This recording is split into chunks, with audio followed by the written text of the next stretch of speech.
Católica. Quiero agradecerles su presencia aquí esta noche, en la que presentamos un libro, se puede decir un libro más de Luis Pázara, pero no es un libro más solamente, es un libro muy especial.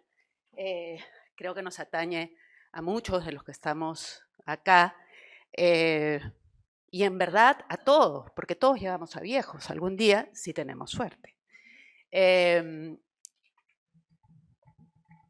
No voy a hablar del libro ni de ser viejo, porque aquí hay quienes lo van a hacer, que además de ser presentadores del libro, son autores dentro del libro.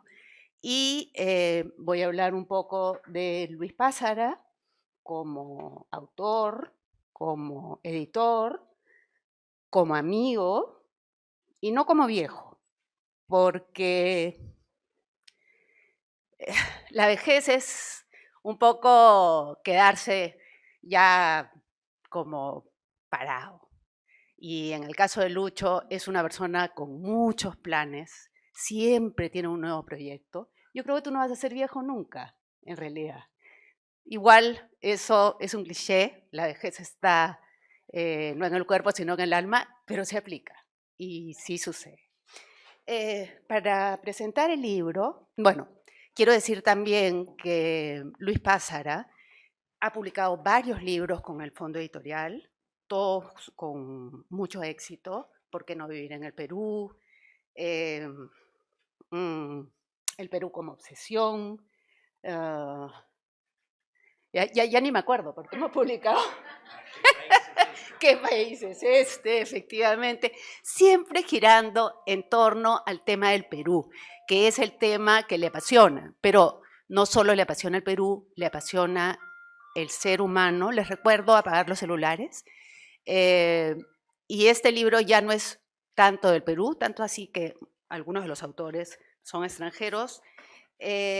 Luis Pázara es doctor en Derecho de la Universidad Católica y sus trabajos se han desarrollado en una línea académica en la que, como sociólogo del derecho, ha producido muchas publicaciones, y en una línea periodística pues ha sido columnista en varios medios, ha preparado volúmenes en los que ha reunido testimonios y opiniones de diversas personas. Quiero decir también que yo nunca he visto en mi ya larga carrera como editora un editor tan bueno y tan prolijo como Luis Pázara.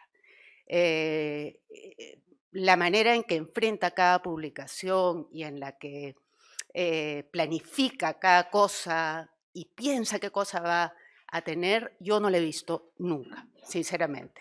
Y te quiero agradecer mucho por eso, porque realmente para un editor, trabajar con un editor así es un gusto, es un gran gusto, es un placer. Para presentar el libro están con nosotros Javier Díaz Albertini, nacido en La Habana, puedo decir los años de nacimiento de cada uno, ¿no? En el caso de... Yo no voy a decir el mío, ¿eh? En el caso de Luis Pázara, se me pasó y no lo dije, pero Javier Díaz Albertini nació en La Habana en el año 1953. A los 6 años inició un periplo familiar que lo llevó a vivir en Estados Unidos, Puerto Rico y Perú. Doctor en sociología, fue profesor de la Universidad de Lima por 4 décadas y actualmente enseña en la Universidad del Pacífico. Su trabajo de investigación se ha referido a las ONGs y a la cooperación internacional, el capital social y el espacio público. Margarita Forsberg nació en Valencia, España, en el mismo año que Javier, y así no se acuerdan, bueno. Pero cuando tenía 1 año de edad, se trasladó al Perú, o sea que en verdad es peruana. Estudió sociología, no sé qué diría Trump, ¿no? Si fuera el caso. Estudió sociología en la Pontificia Universidad Católica del Perú, y tras ejercer su profesión durante varios años, decidió combinar su actividad profesional con la traducción de textos académicos al inglés. Desde hace casi 20 años trabaja como traductora en el Banco Central de Reserva del Perú. Bueno, entonces trabaja como traductora freelance. Si alguien necesita una traducción, ya sabe. Y Moisés Lemlich nació en Lima en 1938, es doctor en medicina y es psicoanalista. Fue vicepresidente de la Asociación Psicoanalítica Internacional y presidente de la Sociedad Peruana de Psicoanálisis. Ha ejercido la docencia en Lima, en Washington y en Londres. Y es autor de numerosas publicaciones, algunas también con el Fondo Editorial de la Católica. Y dirige el Seminario Interdisciplinario de Estudios Andinos. Así que, sin más, los dejo primero con los comentarios de Javier Díaz Albertini. Muchas gracias.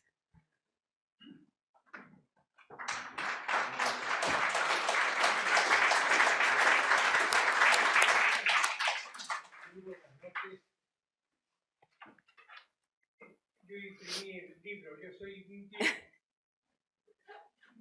porque yo no leo en tablet, yo leo en papel.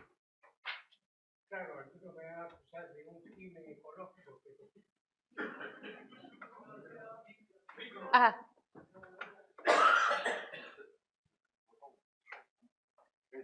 Ya, perfecto. Es que buena parte de mi vida uno gritaba.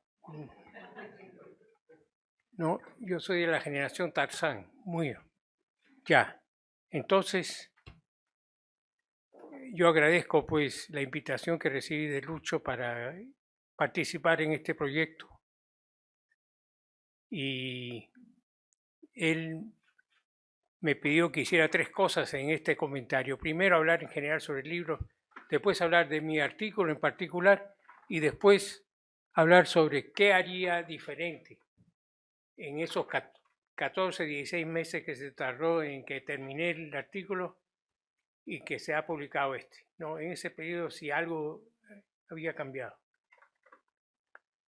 Bueno, ser viejo es una identidad social, como ser joven, ser niño, ser niña, ser hombre, ser mujer.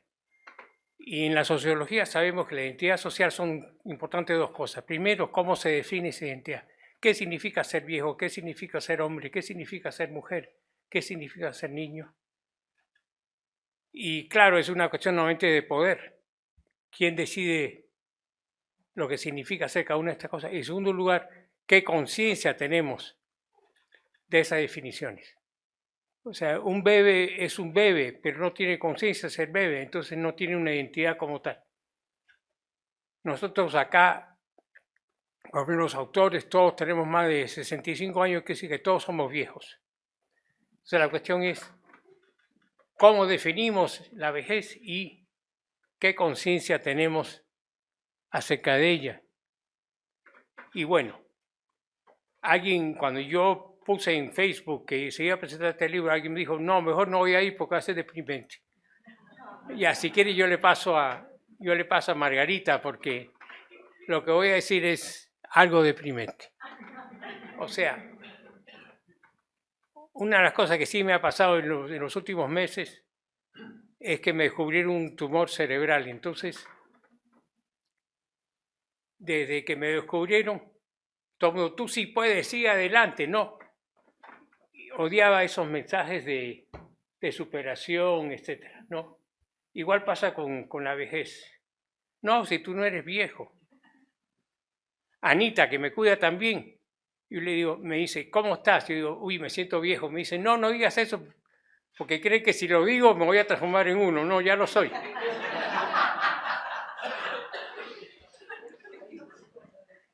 Entonces, el texto comienza con una oración en la presentación de Lucho Pázara que dice, mi padre acostumbraba a repetir, la vejez es muy triste. Sí, pues, es muy triste. ¿Sabe? Por eso viene la parte deprimente. Es muy triste. Es muy triste porque la muerte está cerca. No sé si están callando o haciendo bulla, pero está bien cerca la muerte. Claro, algunos de los que han escrito no les gusta esa palabra y dicen que es una cuestión de finitud.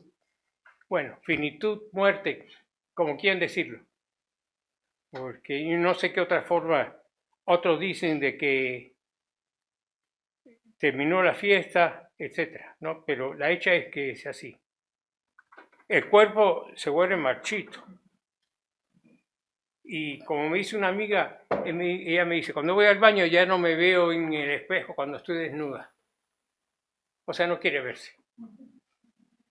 Prefiere obviar el hecho. La pérdida de capacidades y habilidades físicas y mentales, bueno, mi contribución al texto tiene que ver con eso. La red familiar y amical cada vez se vuelve más pequeña y más frágil. No, uno va perdiendo amigos y va perdiendo familiares. La salud no es un constante achaque. Como yo tengo mis defensas bajas, hay instrucciones de parte de mi hijo mayor y de parte de mis amigos más cercanos de que si yo digo achú, me llevan a la clínica. Bueno, y hace poco de un resfrío llegué a la clínica y se había transformado en los 15 minutos en una neumonía. Entonces sí, tienen razón. Entonces yo prefiero no... El otro día decía que me dolía el pie y me dice, a la clínica. Digo, no, me quedo 3 días ahí. Entonces sí, pues los achaques y, claro, los achaques sin seguro de salud y sin ninguna de esas cosas. Y hay una disminución de nuestra autonomía y libertad. Somos más dependientes de los demás. Y cuando una persona ha sido muy independiente, eso es quizás, también, que eso también lo trato en mi artículo, es lo más doloroso, ¿no? Pero bueno. Pero es mejor que nos digan viejos, que nos digan adultos mayores o tercera edad, porque esas son mentiras. Entonces, ¿quién nos define como adultos mayores? La gente que quiere que sigamos trabajando, que sigamos haciendo colas, que... No, somos viejos. Y hay que aceptar ese hecho. Y hay que... Porque como vamos a ver, la vejez es una situación biológica, pero también es una condición social. Y lo que tenemos que hacer nosotros es cambiar las condiciones sociales. ¿No? O sea, si hay un movimiento igual que la pantera negra, la pantera grises, es en cambiar las condiciones alrededor de cuál se da la vejez. Porque no vamos a dejar de ser viejos, porque nos llamen senior citizens o nos llamen lo que sea. Vamos a seguir siendo viejos. Entonces, como dijo alguien, escribió, la vejez está en la mirada de los otros. Sí, pues es cierto. Está en nuestra mirada, pero también está en la mirada de los otros.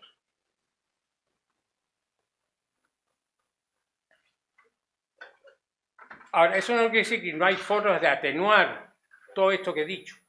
No. Entonces, mucha la gente ha escrito que siga activa, que hace ejercicio, que se mantiene en forma.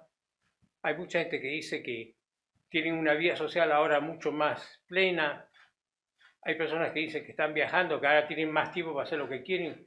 Hay gente que tiene gran capacidad de reinventarse, ¿no? Y entonces van creando nuevos proyectos a pesar de el cansancio que tantas veces tenemos. Mi mejor amigo me ha dicho, mira, descansa y ve toda la televisión que quieras, porque has sido un workaholic toda tu vida. Y claro, me siento mal si es las 8 de la mañana y no estoy de pie. Ahora no, ahora me ha puesto como límite de 10, a las 10 de la mañana.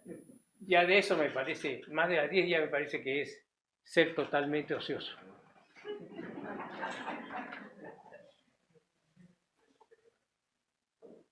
Ya. Entonces, los otros juegan un papel importante en cómo vemos la vejez. Por ejemplo, hay 4 autores que en un momento u otro usan el término viejo de mierda. Perdón. Porque, a ver, tú lo usas. Así que no mires como...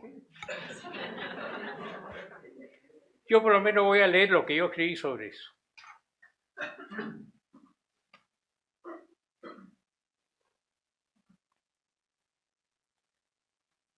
Margarita, ¿qué escribiste? Tú lo vas a leer, perfecto. Ya, muy bien. Entonces yo no lo leo. Pero sí voy a leer lo mío, por lo menos. Dice, no sé en qué momento me convertí en un viejo de mierda. Término normalmente utilizado para descalificar e insultar a los que tenemos más años encima. Se aplica cuando los adultos mayores levantamos nuestra voz en protesta o cuando nos convertimos en un estorbo para gente más joven, siempre apurada. Guarda relación con otros términos despectivos muy peruanos como viejo cabrón y viejo cagón, que tiende a definir a una persona que resulta molesta o fastidiosa. ¿Cuándo he sido un viejo de mierda? Normalmente cuando exijo un derecho o llamo la atención acerca de algo que considero incorrecto o injusto. Pongo ejemplos. Así me llamó un taxista cuando le pedí varias veces que no bloqueara la entrada a la universidad. Una señora joven opinó lo mismo al llamarle la atención porque se había colado frente a un niño en un momento de pagar un minimarket. Un ciclista usó el epíteto cuando no me moví suficientemente rápido para que pudiera pasarme en la vereda. Y lo recibí un altercado en el estacionamiento de un supermercado cuando le hice notar a un conductor que no debía conducir mientras texteaba. Gracias a este último caso he llegado a comprender la desesperación de los que nos llaman así. El conductor me dijo, porque nos paramos los dos y no, empezamos a fecharnos. En ese tiempo yo no andaba con bastón, entonces podía fechar. Hoy en día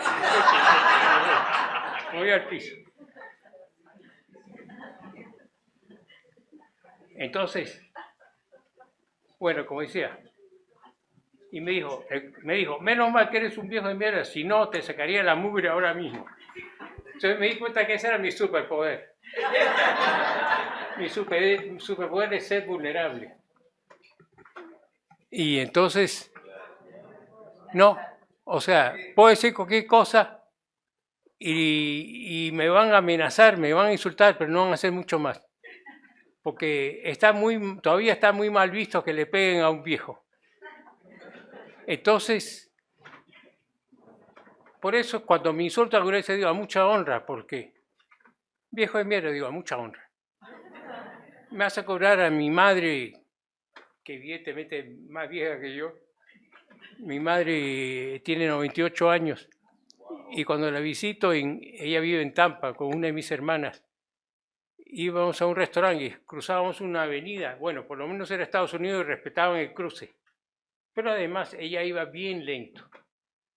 Y entonces yo miraba a los conductores y le agradecía, ¿no? Decía, excuse me, no, pardon me, todas esas cosas. Mi madre pues dice que yo nací en Cuba, me dice, oye chico, déjate tontería. Ellos tienen que, yo me he ganado esto. Ellos tienen que esperar y con paciencia, no le des la gracia. No es ningún favor. Entonces, claro, de repente saqué eso. Ahora ella, por el Figueras, que es mi segundo apellido, Figueras es catalán, de repente por eso ella es así, por los catalanes son bien cabeza dura. Entonces, digamos, nosotros tenemos que resistirnos a lo que la sociedad quiere aplicarnos, ¿ya? Y comprender que, como alguien escribió el doctor Chu, estamos envejeciendo desde que nacemos. Es un proceso totalmente natural y no hay ninguna forma que uno pueda escaparse de él. No hay manera. Y tampoco hay forma de saber cómo aliviar totalmente todos estos males, ¿no? No sé ni cuánto tiempo ha pasado porque estoy perdiendo noción de tiempo también. ¿Ah? Muy entretenido.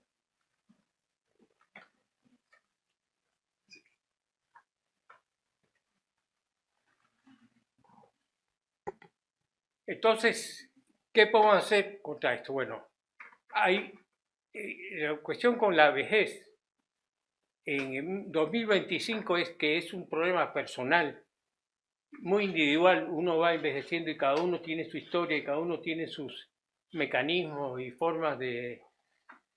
Pero también es generacional. Nosotros somos boomers y los boomers fuimos todos hippies en un momento y ahora somos todos viejos en otro momento, ¿no? Entonces es una cuestión generacional. Antes ser viejo era un viejito y de repente lo mantenían encerrado en un cuarto del tercer piso de la casa, ¿no?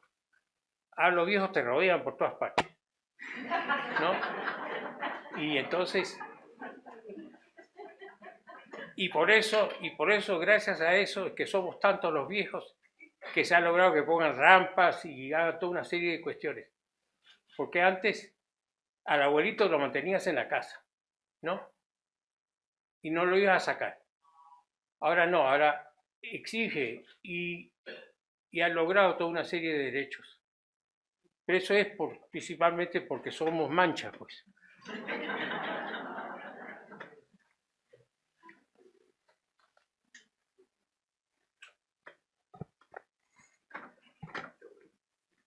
Y eso le pasa a todo el mundo. El otro día estaba escuchando el discurso de agradecimiento de Robert De Niro al recibir la Palma de Oro honoraria por su trayectoria profesional.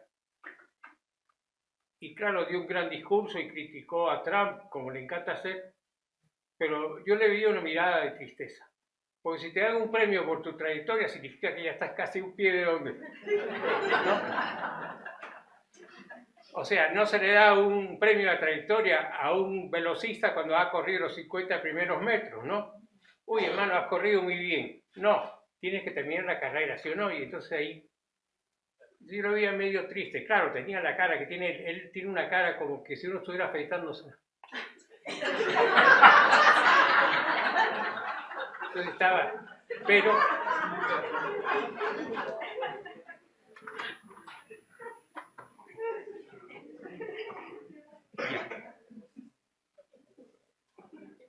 como dice el doctor Chu, no confundir la vejez biológica con los códigos de comportamiento que son impuestos a las personas mayores. Es muy difícil sublevarse contra la biología, pero sí es posible enfrentarse a las imposiciones sociales. Muy bien. Mi artículo es sobre caminar. Yo a los 20 años, y los que me conocen años lo saben, a los 20 años empecé a correr. Y corría casi todos los días. Y corría donde fuera. Si iba a la playa, corría a la playa. Si estaba en Nueva York, corría en Nueva York. Después un rato se volvió a trotar. Ya en los últimos 5 años en caminar. Me caí unas 4 o 5 veces corriendo y de ahí dije no corro más. Pero mi gran temor, cuando escribí esto hace 1 año y medio, es una caída fea y que no podía volver a movilizarme, ¿no? Que para mí sería ya el fin de la independencia. No solamente para mí, sino para la mayoría de los viejos. Como dice un estudio sobre Lima. Lima es un sitio que es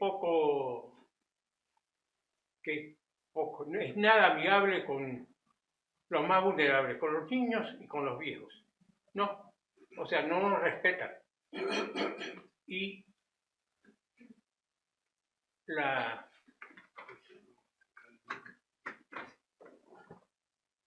siempre el micro, tengo un problema con el micro. Muy bien, entonces analicé entonces, yo dije, ya, ¿qué puedo escribir? Lucho me pide que escriba sobre la vejez, ¿qué puedo hacer donde refleja el paso a la vejez? Entonces dije, bueno, yo empecé a correr a los 20 años y ahora tengo 72. En 52 años, ¿qué ha pasado con esa actividad? Y al mismo tiempo, ¿qué ha pasado con la ciudad durante esos 52 años? Porque al final, si uno lleva 50 años entre correr, trotar y caminar, son miles de kilómetros que he recorrido de esta ciudad. Y además, cuando uno corre o camina, uno ve la ciudad como es. Es una velocidad en la cual tú puedes observar y ver las cosas, no es como el auto simplemente pasas. Y la ciudad, Lima, que es una ciudad acosadora, con los viejos es más acosadora aún, ¿no? En todo sentido. Tenemos las peores veredas del mundo, por eso me caía todo el tiempo. no sé quién es el genio que decide hacer veredas con cemento pulido. Nunca he entendido eso. ¿No? Si yo salía a caminar o correr y veía el cemento pulido, a la trotadora, me voy adentro. Entonces, ¿y qué hubiera escrito diferente? Bueno, es que como le dije a ustedes, hace 15 meses, ya una vez que escribí y entregué, y creo que por eso, me descubrieron pues un tumor en el cerebro. Y se manifestó poco a poco porque el lado izquierdo empezaba a tener problemas, ¿no? Primero, justo caminando me di cuenta porque arrastraba el pie izquierdo. Entonces hacía todo un esfuerzo para... Entonces llamé a un amigo neurólogo y me dijo, sácate una resonancia. Y efectivamente ahí apareció el desgraciado, en el lado derecho del cerebro. Y bueno, me lo extirparon, pasé pues a radio y quimioterapia. Y la tragedia mayor es que a la semana que me descubrieron todo esto, se lo descubrieron también a mi esposa. Los médicos, nadie sabía entender esto, ¿no? Cómo yo dije, esto sí que fue una esposa tóxica, ¿no?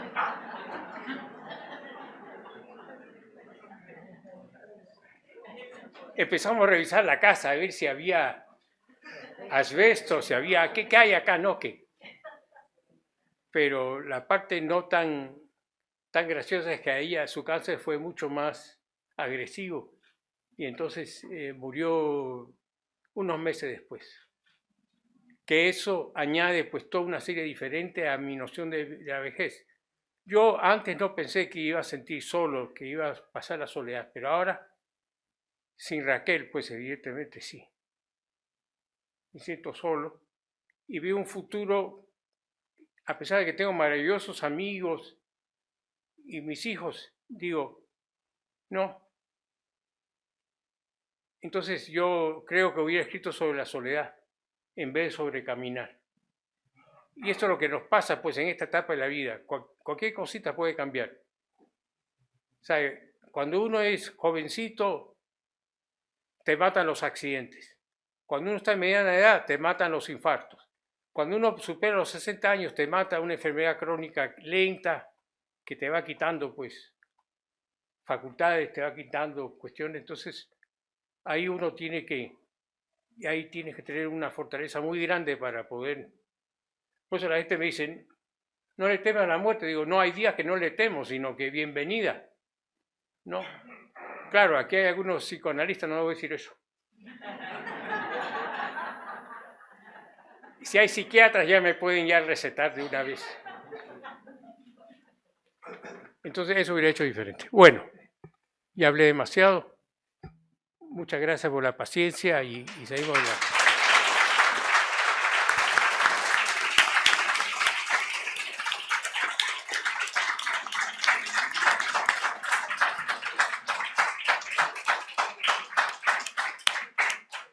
Muchas gracias, Javier, por esas reflexiones tan lúcidas y pese a lo deprimente que anunciaste, llenas de humor, que alivian considerablemente el tema. Seguimos con Margarita. Por favor. Bueno, lo primero que quiero decir, ¿se escucha? ¿Sí? ¿No? Lo primero que quiero decir es que me emociona ver la cantidad de caras amigas y conocidas que hay en el auditorio y les agradezco de verdad su presencia esta noche. Voy a empezar por decir que, en mi opinión, el libro que hoy presentamos es el producto de una idea brillante de Luis Paz. Reunir los testimonios y reflexiones de distintas personas mayores sobre la que la vejez es para cada uno y cada una es realmente una idea brillante, repito. El resultado de este volumen, pleno de experiencias y balances de vida, de sabiduría y reflexiones profundas surgidas del trayecto de lo vivido, de testimonios íntimos, sinceros y valientes, que los autores han decidido compartir tiene además mucho más. Quiero por ello expresar mi más sincero agradecimiento a Luis Pázara por haberme incluido entre las personas invitadas a participar en su proyecto. Déjenme por favor contarles cómo empezó mi participación en esta aventura. Recibí la invitación para participar en el proyecto hace apenas un poco más de 2 años. El momento en que recibí la invitación no podía haber sido peor. Como traductora del Banco Central, tenía un intenso trabajo, estaba muy recargada de trabajos urgentes, de gran responsabilidad, con plazos muy cortos, y debía traducir documentos importantes sumamente extensos, como la memoria anual del banco, por citar un ejemplo. Además, varios otros documentos por traducir esperaban su turno en la cola. No obstante, por una sentida necesidad de respirar otro aire, cambiar de ideas y oxigenarme, decidí aceptar la invitación de Luis, pues tras pensarlo llegué a la conclusión de que su proyecto era una oportunidad y un desafío que de ninguna forma podía desaprovechar. ¿Por qué?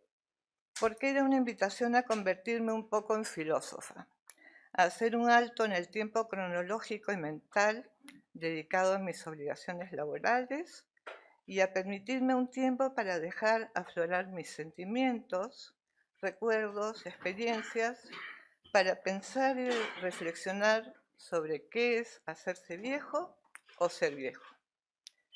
Y lo más interesante de todo es que debía hacer esa reflexión en primera persona, en forma íntima y personal, desde mis vivencias. Eso me pareció interesantísimo. Por si fuera poco, Luis Pázara me daba absoluta libertad sobre la forma, estilo y extensión del escrito en que plasmaría mis reflexiones. Así que acepté el desafío y en cuanto terminaba mi jornada laboral, obligaba a mi mente a marcar tarjeta y a salir de las tareas de traducción para que mi mente se ocupara libremente de reflexionar sobre estar llegando o haber alcanzado ya eso que mucha gente llama la edad madura o simplemente vejez.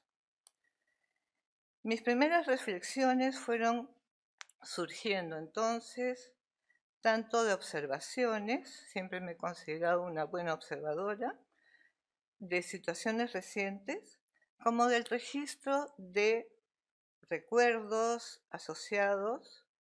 Siempre he considerado que tengo, gracias a Dios, una muy buena memoria, y todas esas observaciones y recuerdos iban aflorando cada vez con mayor fluidez y yo podía contrastarlos con recuerdos antiguos que reflejaban cambios profundos en distintas dimensiones de nuestras existencias.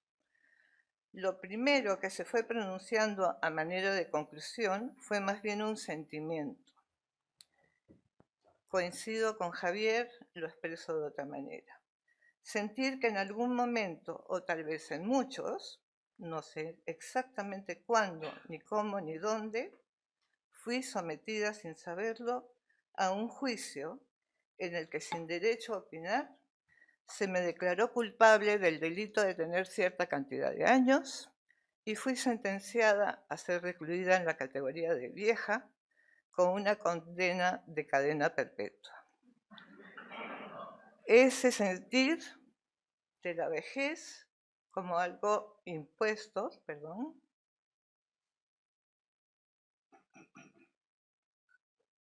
algo impuesto desde fuera, marca en buena medida las reflexiones testimoniales que fui priorizando y que decidí desarrollar en mi texto. Luego de haberle dado muchas vueltas a qué evidencias resaltar y miles de vueltas más a cómo exponerlas y compartirlas. Creo que es esto último, la forma, lo que más distingue a mi texto de los demás textos de los demás autores, de los textos y reflexiones y testimonios de los demás autores, pues opté por poner por escrito mis reflexiones mediante el relato de escenas reales, en las que participé directamente o participaron personas mayores muy cercanas a mí. Procuré contarlas cuando el episodio lo permitía, con algo de humor e ironía. El ser viejos no nos tiene por qué quitar el humor. Siempre usando un lenguaje muy sencillo y coloquial. Estas escenas y episodios, insisto, reales, son experiencias y vivencias que muestran comportamientos, actitudes y situaciones que enfrentamos muchos adultos mayores por el simple hecho de haber llegado a cierta edad. Quiero leerles el primer episodio para darles una idea más concreta. Mi querida amiga Patty llega una tarde a verme, con la cara desencajada y conteniendo apenas las lágrimas que escapan de sus ojos.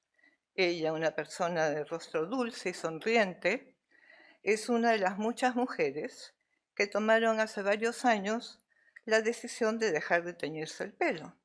Y hoy, a sus 60 y poco años, mantiene una experiencia deportiva y luce una preciosa y elegante cabellera completamente blanca. Haciendo un esfuerzo por recomponerse, Patty me dice que acaba de recibir la mayor sarta de insultos improperios de parte de esos supermachos 30 y pico añeros que circulan con sus camionetazas por las calles de Lima. Algunas palabras ni las conocía, me dice. Pero no hace falta conocerlas.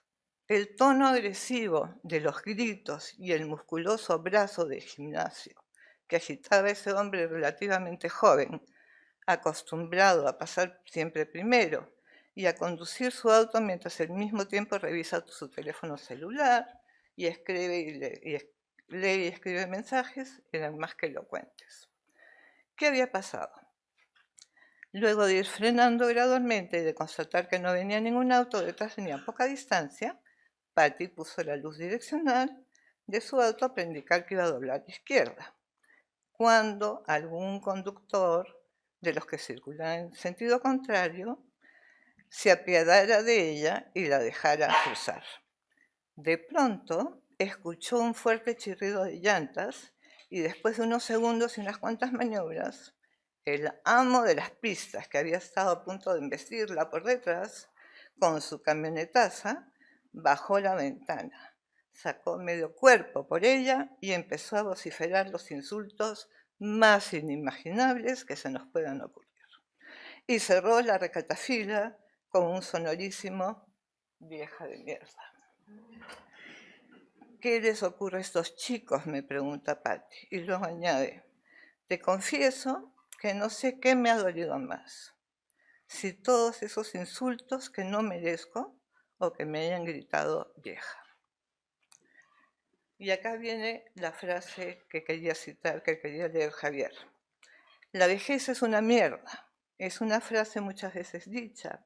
La han dicho muchas personas en el pasado y la seguirán diciendo muchas otras en el futuro. Yo la he pensado, oído y hasta leído con frecuencia varias veces en los últimos tiempos. Y siempre me he dicho sí y no, depende. La vejez puede ser una mierda, pero para algunos es útil como una forma terrible de insultar. Y aquí yo había previsto hacer un breve paréntesis para referirme al texto de Javier, precisamente, porque en su estupendo texto, al leerlo, me pregunté si habría alguna manera de medir, de saber si las mujeres y los hombres nos sentimos igualmente agredidos con ese insulto, de viejo o vieja de M. O si acaso el insulto en su variante femenina resulta más hiriente. Destaco ese punto, pues me sorprendió leer entre los testimonios de Javier que él también se asombró cuando fue insultado de esta manera, vinculando su condición de adulto mayor con dicho insulto. Cuán asombrado habrá estado, que como acaban de escuchar, hasta nos cuenta la cantidad de veces que lo han insultado así. Bueno, retornando a mi texto, quiero mencionar algunos de los temas que abordo en los relatos, en los 5 relatos de situaciones que motivan mis reflexiones en torno a ser viejos.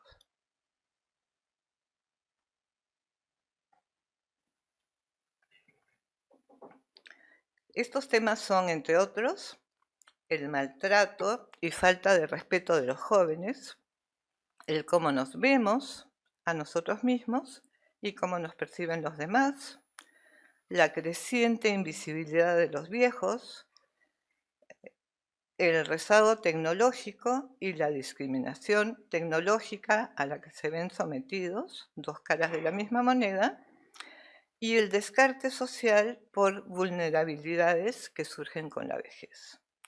También me parece interesante resaltar que algunos de estos temas han sido desarrollados en mayor profundidad por otros autores, con muy buena pluma, por cierto, y que al parecer no hay mayor diferencia en la forma en que son abordados por mujeres y hombres, y tampoco que importe en realidad su campo profesional, su edad, o si ya están en base 7 o en base 8, o el país en el que viven. Varios de los autores hacen un balance de su vida, mencionando en sus testimonios que la vida es un viaje de experiencias y aprendizajes incesantes. Para mí es un recorrido a través de cambios continuos y constantes que hacemos en el tren del tiempo desde que nacemos, como dice el doctor Chu. Todos los autores somos personas de 2 siglos, obviamente no de edad, pero todos hemos descubierto alguna u otra forma del paso del tiempo. Hemos visto innumerables cambios y pasar mucha agua bajo el puente. Llevamos con nosotros lo adquirido en las distintas etapas de ese proceso de cambios continuos y constantes. Hemos aprendido y comprendido en carne propia la importancia del tiempo y sabemos que el trayecto recorrido hasta ahora es mayor al que queda por recorrer. Y también que cada día que pasa es al mismo tiempo un día menos.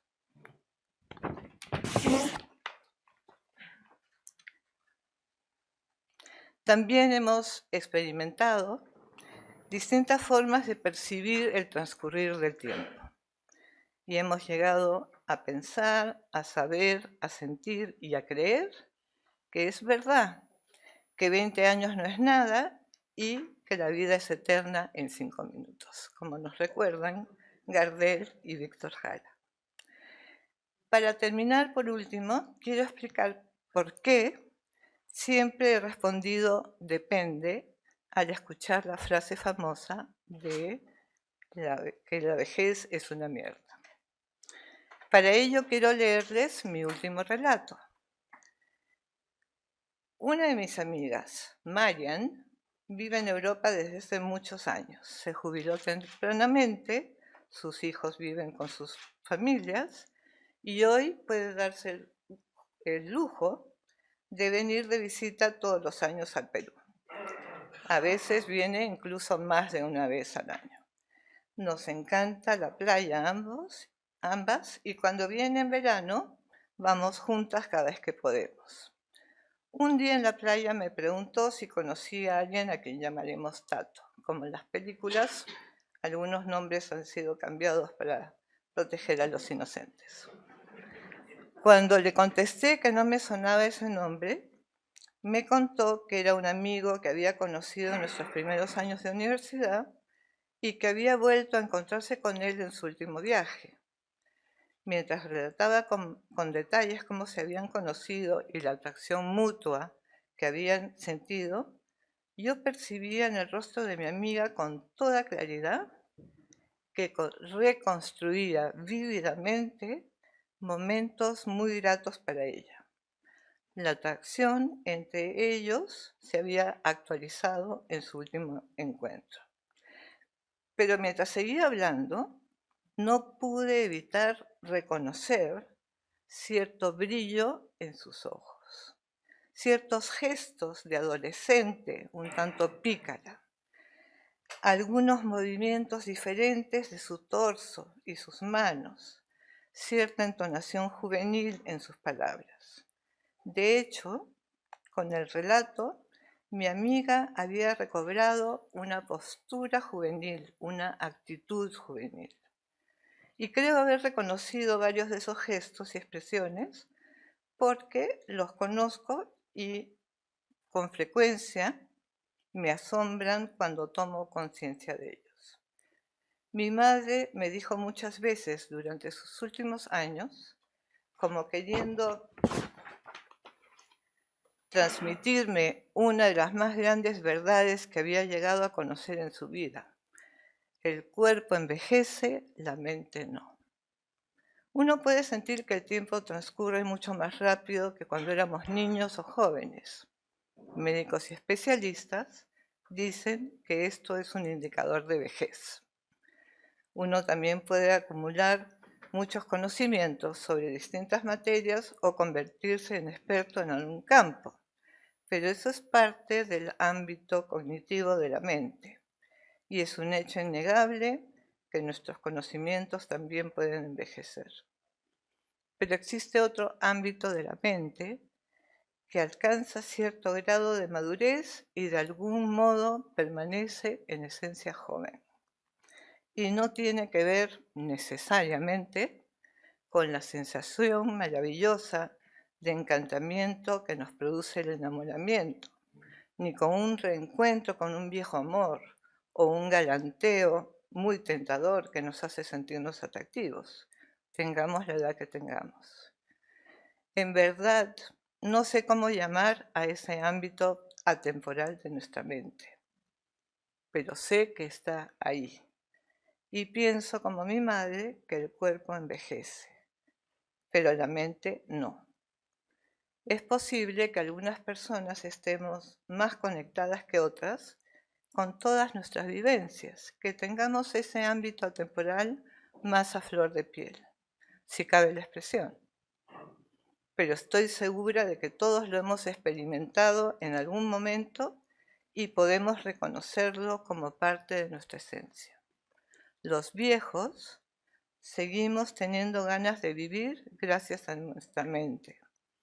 Seguimos sintiendo, amando, anhelando, descubriendo, asombrándonos y tenemos la convicción de que eso nunca acaba. Mantenemos intacta la capacidad de ilusionarnos.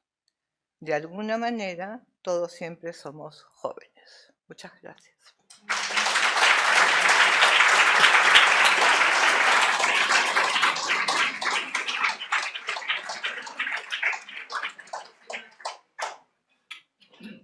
Muchísimas gracias, Margarita, por recordarnos eso, que yo no sé si la mente envejece, pero el corazón no. El corazón es lo que no envejece y la ilusión efectivamente siempre está y siempre puede estar. Gracias. Moisés Lemlich.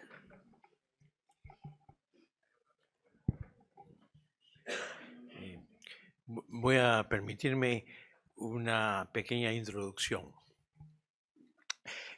Séneca decía, escoge un héroe, tómalo de modelo, sigue sus pensamientos y su vida y procura copiarlo. En su época me imagino que era Perseo o Hércules, ¿no? Ahora serán Superman, Batman o el Hombre Araña. Pero para mí es Ulises. Claro que no hay uno, hay varios. Está claro el de Homero, con su guerra de Troya, su caballo, su regreso, sus aventuras. Pero hay otros a quien le gusta Cavafis, ¿no? Su regreso a Ítaca y todas las historias que le ocurren en el camino. Dante, pone a Ulises en el 8º círculo del infierno, porque abandonó sus tareas. No cumplió ni con su mujer, ni con sus hijos, ni con su pueblo, ni como gobernante. Entonces, eso para Dante no tenía perdón. También está claro Joyce, ¿no? Su Ulises pasa sus aventuras en un día en Dublín. No sé si aquí uno puede repetir las aventuras del Ulises caminando por Lima, ¿no? Pero mi particular Ulises es de un poeta inglés. Es el de Ulises regresa a Ítaca, mata a todos los pretendientes, se reúne con su hijo y con su esposa, y después le da lo que mi mamá llamaba Spilkes. ¿Qué quiere decir eso? Se sentía sentado con su trasero en alfileres. Se inquietó, se quedó angustiado, simplemente se aburría. Entonces, con perdón de su pueblo que gobernaba, de su hijo y de su mujer, recluta a nuevos marineros y sabe que ya no es lo mismo, pero simplemente no tolera ser un viejo sabio. Prefiere ser un chiquiviejo loco. Junta a su tripulación, sabe que se va a morir quizás en el camino, pero necesita nuevas aventuras, nuevas historias, aprender cosas nuevas. Me olvidé de uno de los pecados que lo condenan también para Dante al octavo círculo del infierno, es que no se queda contento con lo que sabe. Ese es el gran pecado, recuerden a Adán y Eva, ¿no? Si es que uno no se queda contento con lo que sabe y quiere más, ¿no? Bueno, eso es imperdonable y eso es lo que no se perdona al pobre Ulises. Efectivamente, reunió su tripulación de inquietos como él y se va. Simplemente quedarse en el sitio a vivir su vejez, porque muchas veces uno dice, ¿no? ¿Cómo termina la felicidad? Quedándote con los tuyos. Bueno, ciertamente no fue su sentimiento y nuevamente no sé cómo se habrá quedado la Penélope, ¿no? Pero se manda a mudar y se larga otra vez a descubrir cosas nuevas, así sea que se vaya a morir en el camino. Ahora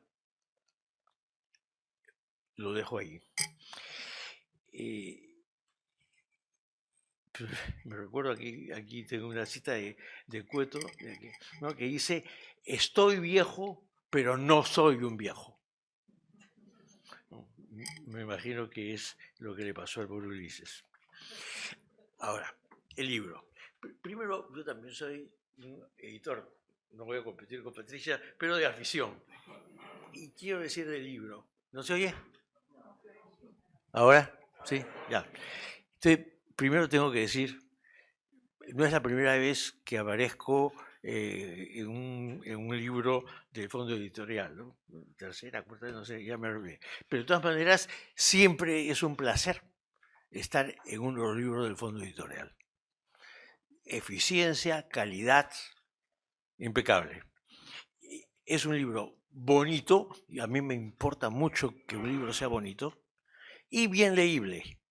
Entonces, le agradezco a Patricia, ¿no es cierto? Que como siempre, porque además es un agradecimiento sin sorpresa, siempre es así, calidad. Entonces, muchas gracias por la calidad del libro.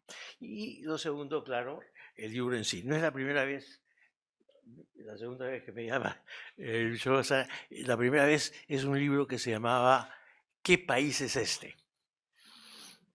Que también fue muy divertido participar. Pero cuando me llamó, la pregunta es, un libro sobre ¿qué tiene que ver conmigo?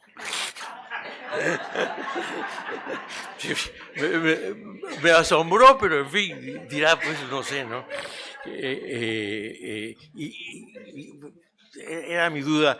Y lo segundo era, pucha, me embarco en algo, que mucho trabajo, qué flojera, ¿no? Pero yo había escrito hace poco tiempo las memorias de un dinosaurio, que eran mis memorias institucionales, ¿no? Es decir, cómo en mi oficio, ¿no? Médico, psiquiatra, psicoanalista, las cosas han cambiado en el tiempo, en que yo me entrené a lo que las cosas son ahora. Y ciertamente yo no reconozco en lo que pasa hoy aquello en lo cual yo me ganaba la vida. Entonces, pero ya lo tenía escrito y pensado, así es que no me fue tan difícil aceptar ponerme a trabajar, ¿no es cierto?, en la invitación que me hizo Lucho Pasada. Y la verdad que sí, disfruté haciéndolo, disfruté participando y disfruté leyendo, ¿no? Como ser alguien de un proyecto interesantísimo que además ¿no? me entretuvo leyendo. Ahora, en relación al contenido. El asunto es, claro, que uno aprende, ¿no? Ahora sé mucho más porque he leído lo que otros han escrito, ¿no? Y eso es un gran aprendizaje.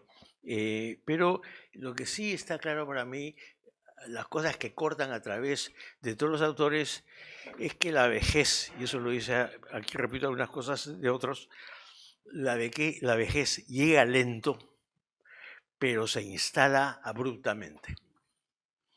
Y se instala porque viene de afuera, ¿no? Alguien te pone un espejo. Entonces, yo sentía que lo que relatan, propia experiencia, es que viene de diversas maneras. A veces viene, como diríamos, de una buena manera. Alguien relata, te ceden el asiento en el transporte público, o sea, en un metro, en Madrid o en un transporte público en Lima, y te ceden el asiento y tú, claro, dices, no, gracias. ¿Qué va a hacer uno? Uno no se va a sentar. Entonces, eso es aceptar que mereces que te cedan el asiento. Pero hay otros modos también gentiles. Alguien te hace saltar una cola o te dice, usted no paga el precio pleno, hay un precio especial para adulto mayor, el eufemismo famoso. Ahora, ahí sí uno duda, dices no, gracias. o ya no. Pero de todas maneras, esa es la manera gentil como te llega afuera. Y así sea gentil, el asunto es que de pronto te han plantado el espejo y ya no tienes cómo decir no lo he visto. Pero hay otra manera que no es tan agradable, ¿no? Ya ha sido relatada, ¿no? Te dicen viejo de mierda o vieja de mierda. Y es un insulto complicado. También a mí. Exactamente, conduciendo mi auto, alguien me dice viejo de mierda. Yo no sabía por qué, ¿no? Lo merecía, no sé. Pero quizás simplemente por ser un viejo manejando. Ni siquiera porque había fastidiado a nadie, pero, en fin, viejo de mierda. Ahora, ¿qué quiere decir viejo de mierda? Quiere decir apestas, ensucias, contaminas. Jala con tu misma manito tu palanca y desaparece. Eso es viejo de mierda. Ahora, es durísimo y la gente que relata la historia se enfrenta al espejo. Es un insulto también en dos partes. Esa es la parte mierda. Pero viejo ya no es dicho como descripción. No es dicho como viejo, mi querido viejo, como en la canción. No, es viejo de mierda.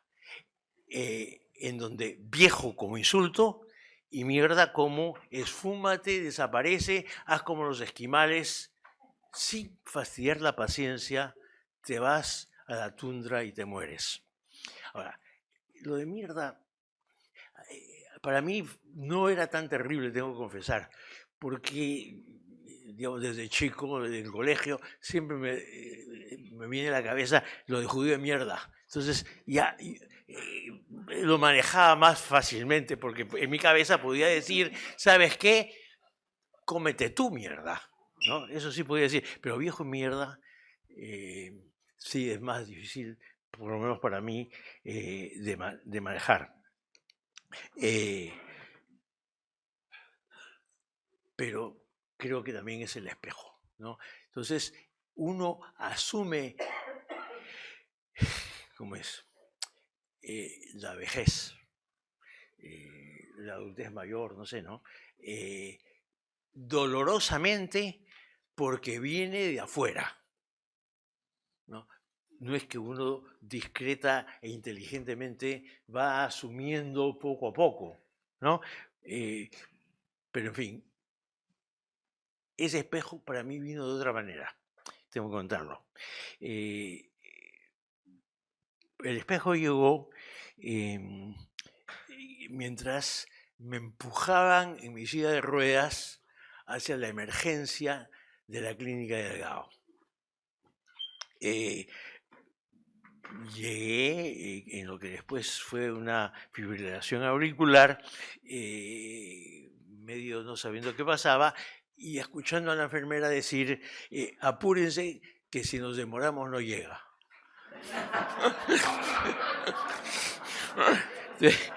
Ahora, llegué a la puerta de la emergencia, me pusieron la máscara de oxígeno, me pincharon, me pusieron, ¿no?, tubos por todos lados. Y la cosa curiosa es que dentro de todo yo me sentía lúcido y no sé por qué pensé en inglés. This is it. Creo que porque el inglés es un idioma más compacto. Entonces, no, this is it. Y mientras estaba también el médico diciendo, traemos el fibrilador, todavía no, vamos a ver cómo reaccionan los beta bloqueadores, ¿no? Y bueno, y pensé, bueno, mira, después de todo no has vivido mal. Pero al mismo tiempo pensé, ¿me estoy engañando? ¿Es para tragarme la píldora o es que verdaderamente, no, sí, pues no ha estado tan mal? Eso me tranquilizó un poco. Después pasé unos cuantos días en UCI, quedé débil por un mes, y luego, bueno, mejoré un poco y llegué, me había organizado, digo, no, usar mi jerga, perdón, narcisistamente, no, me había organizado una fiesta por mis 80 años un mes después. Entonces, iba a ser terrible si es que me moría justo antes de mi fiesta. Justo antes de mi fiesta. Pero de todas maneras, llegué a mi fiesta de cumpleaños, ¿no es cierto?, que organicé en el Mal y había la exhibición de Miró. Entonces estaba, la verdad, como que se sentí que no, si no hubiera habido ese atractivo, ¿no?, también hubiera tirado la esponja, no sé. Entonces, la verdad es que yo recomiendo mucho hacer fiestas lo más pomposa posible para seguir viviendo, ¿no? Pero, en fin.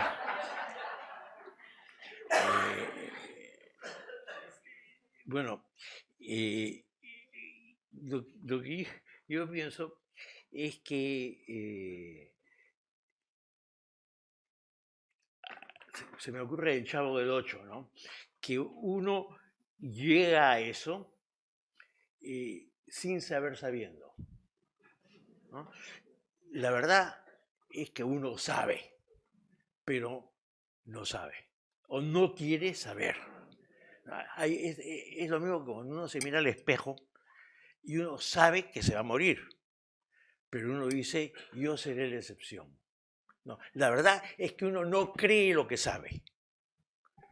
Y me parece que en estos casos es una bendición no creérsela. Es decir, lo podrás saber, pero yo vivo como que si no. ¿No? Después de esto, la mayoría de los autores hace lo que yo llamo una filosofada. Yo también. ¿No? Entonces, se pone a reflexionar. Bueno, primero, cómo se acaba la vida, cómo llega la vejez. ¿No es cierto? Ya hemos oído. Llega cuando alguien te dice viejo de mierda. No pueda que llegue, o en mi caso, porque te da una fibrilación auricular, ya. Pero más frecuentemente, yo no creo que me llegó por mi fibrilación, me llegó por mi fiesta, vamos a decir. ¿Ya? Muy bien. Pero uno se pone a filosofar. Cómo viví, primero sobre uno, cómo fue mi vida, mi primer matrimonio, mi segundo matrimonio, no sé, cosas de esas, cómo fue mi trabajo, lo disfruté, no lo disfruté. Y después un toque social y político, ¿no? Cómo fue el mundo, cómo es el mundo, cómo es la ciudad, cómo hacerla, cómo mejorarla, casi como uno queriendo dejar una herencia más allá de lo individual. Me imagino también una filosofía a partir de ver la vida desde tu oficio, ¿no? Yo médico, otro sociólogo, lo que sea. Y al final uno quiere hacer un cierre, ¿no? Un cierre, cómo es que uno va a terminar la vida, ¿no? ¿Qué cosa va a dejar? Dentro de la filosofía yo tomo un par de historias. Un amigo inglés que me decía, mira, si de viejo estás dejando de plata a tus herederos, algo estás haciendo mal. Tú tienes que gastártela toda. Y un amigo brasileño invitó a todos sus hijos y sus nietos, qué sé yo, un viaje enorme por Italia. Y cuando sus hijos preocupados dijeron, oye, es mucha plata, ¿por qué te estás gastando tanto? No estoy gastando la mía, estoy gastando de la que no le voy a dejar a ustedes. Eso es parte, creo yo, de la filosofía. Pero yo digo que la verdad es que uno enfrenta la vida como si nunca se va a terminar. Hay un momento en que es una sucesión monótona de acontecimientos, pero todavía uno puede parar el tiempo, ¿no? Yo siento, ves una puesta de sol o lees un libro, entonces sí, esos son segundos que son la absoluta eternidad,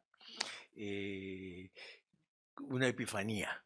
Entonces, yo creo que hay momentos en que uno puede vivir cada instante epifánicamente, no sé si existe el término, pero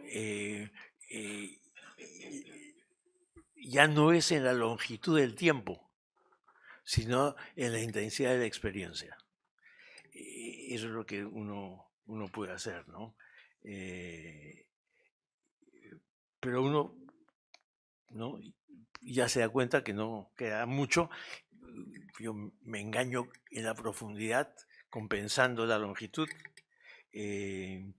pero empiezan las limitaciones físicas, se van muriendo tus contemporáneos, tus figuras políticas, tus amigos de diversas áreas se van retirando, ¿no? Se van muriendo, y ya uno empieza a sentirse solo. Entonces, ¿qué cosa queda? ¿Ah? Yo digo Ulises. Tú tienes que embarcarte a ver lo nuevo.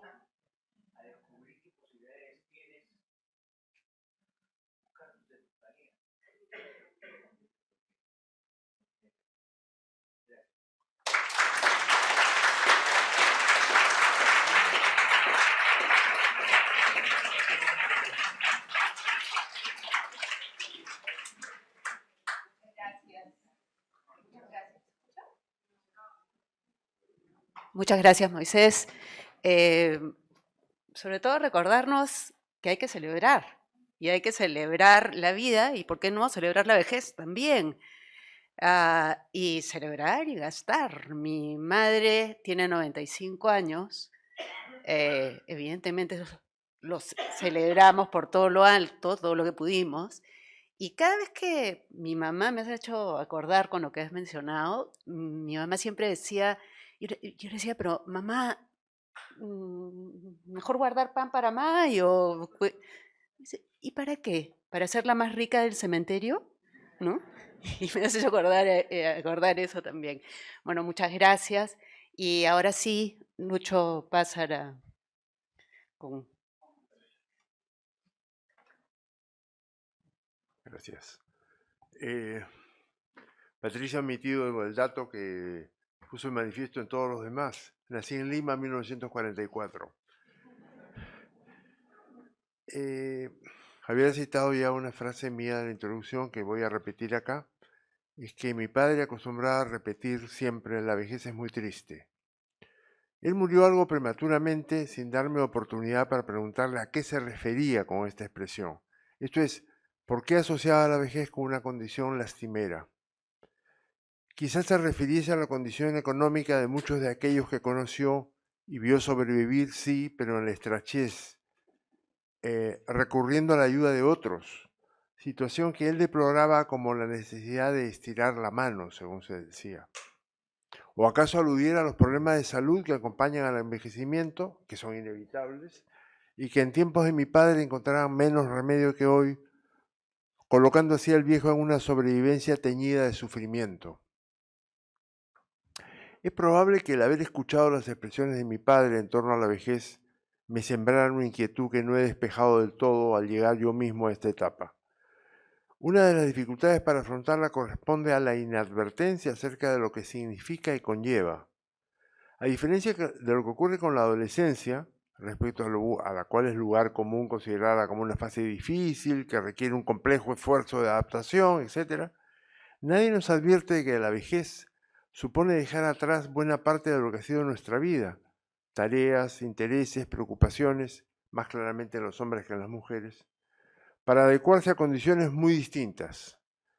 Por el contrario, se la presenta frecuentemente como una etapa plácida que la publicidad incluso pinta como dedicada al disfrute.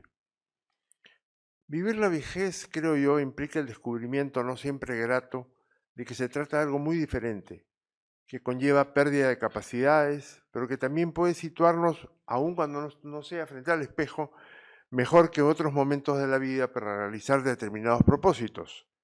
Esto tiene que ser descubierto por los viejos, por cada uno, y siempre en una búsqueda muy personal. Para esa búsqueda, este libro creo que provee algunas pistas provenientes de las experiencias de un grupo muy variado de personas.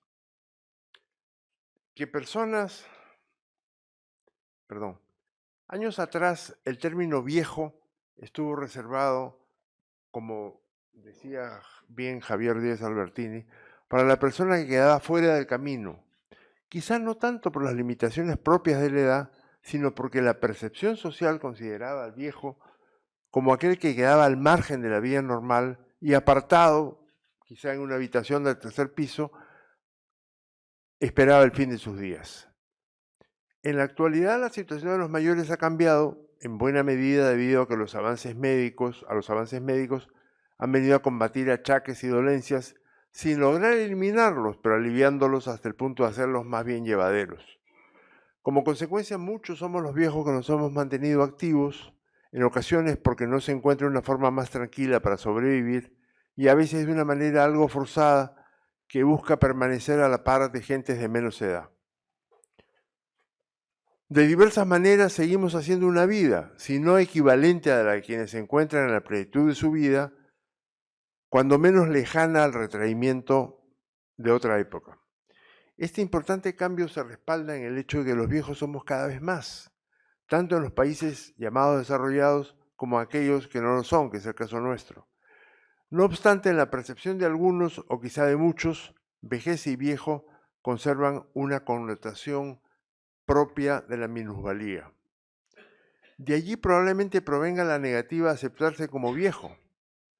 Una invitada a participar en este libro, que ha pasado los 70, respondió como fundamento de su rechazo a participar: no me siento vieja. Como si la autopercepción la librara de entrar en la categoría. Como si ser viejo o no serlo fuera una opción y no una condición objetiva.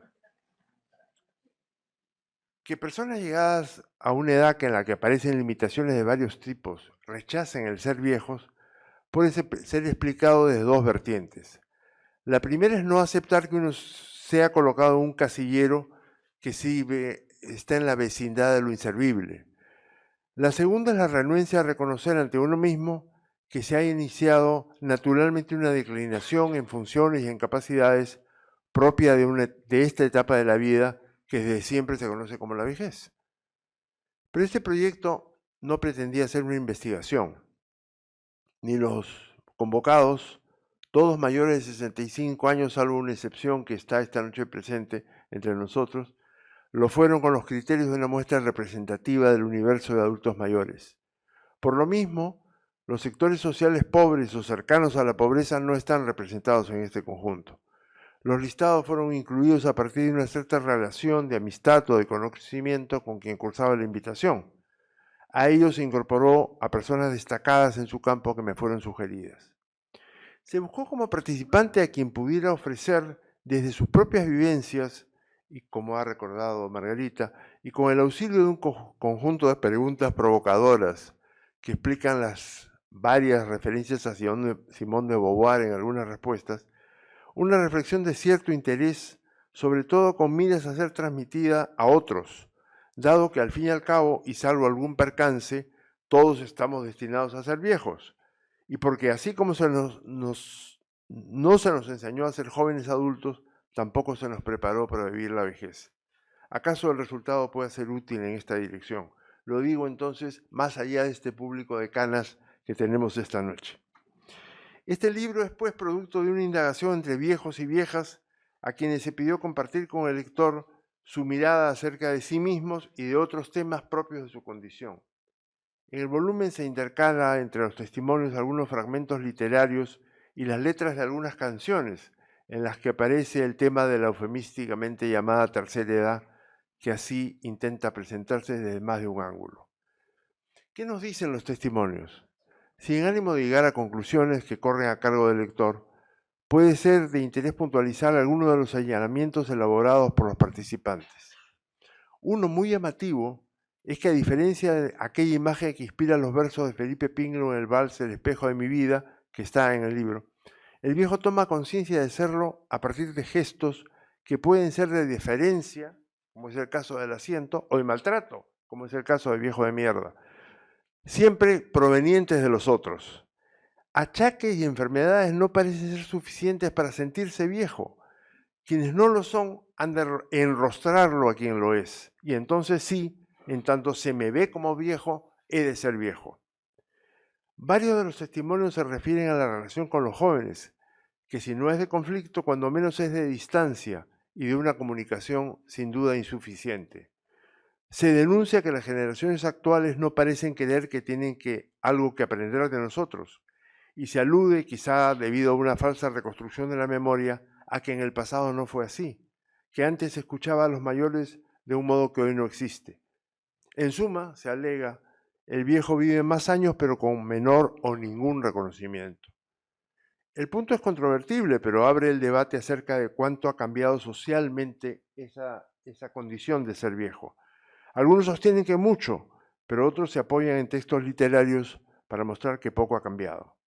En cualquier caso, creo, la vejez es una realidad objetiva, no una simple construcción social cambiante que se apoya en prejuicios. Varios textos abordan el vacío que se enfrenta en la vejez. El haberse liberado de las tareas que consideradas a menudo como una obligación pesada, paradójicamente deja sin qué hacer a la gente mayor, aunque esta situación, como dije antes, parece vivirse más entre hombres que entre mujeres. La condición resultante es agravada por la por la soledad, y de allí que, como apunta un participante, la depresión pueda ser una derivación de la vejez. Sin seguir ese recorrido, algunos participantes parecen contestar el desafío, rechazando la resignación a la decadencia y reivindicando el sentimiento de libertad como respuesta.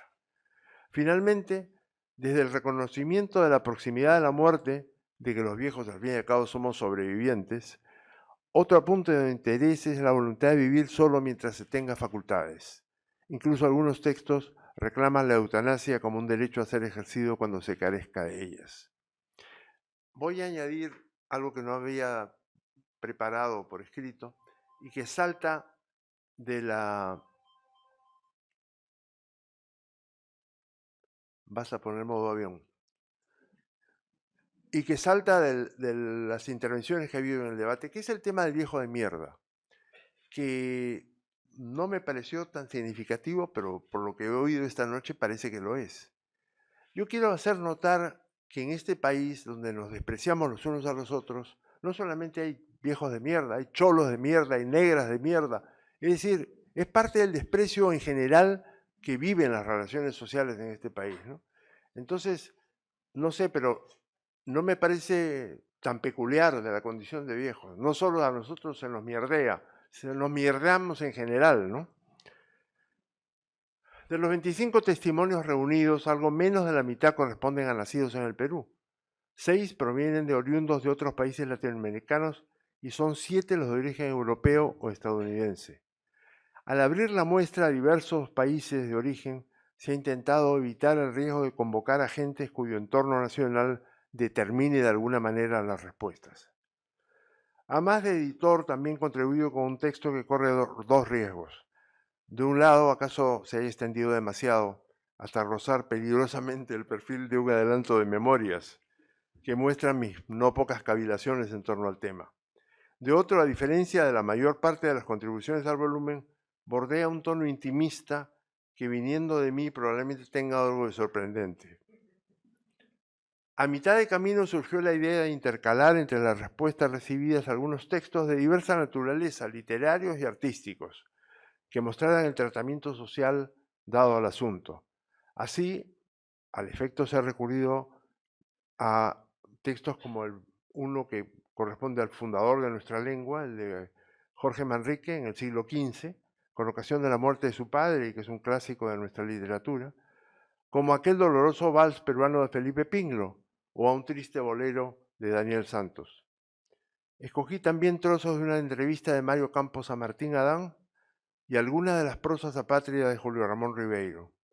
Fernando Ampuero me ofreció generosamente uno de sus cuentos, del que extraje los párrafos incluidos en el volumen. Giovanna Polarolo accedió a compartir la primicia de un texto aún no publicado. La generosidad de Alonso Cueto me abrió su reciente volumen Los Años, diario personal, para que pudiera escoger los fragmentos que aquí se reproducen. Y Luis Peirano puso a disposición una exposición sobre el rey Lear, al que él también un viejo. Gracias a todos ellos, desde luego a los autores, porque sin ellos este libro no hubiera sido posible, y muchas gracias a ustedes por esta noche.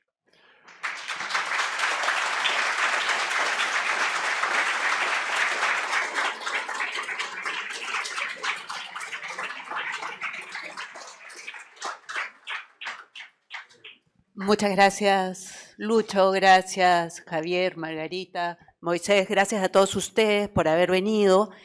Quiero decir, hay algunos autores por acá a los que todavía no le ha llegado el libro porque está recién salido del horno, lo pueden solicitar aquí afuera. Los autores, ojo, los demás los pueden comprar. Me parece que Lucho va a firmar los ejemplares que les pidan. No necesariamente. Me parece, digo. Además que lo firman los autores que están acá. Bueno, gracias por estar acá.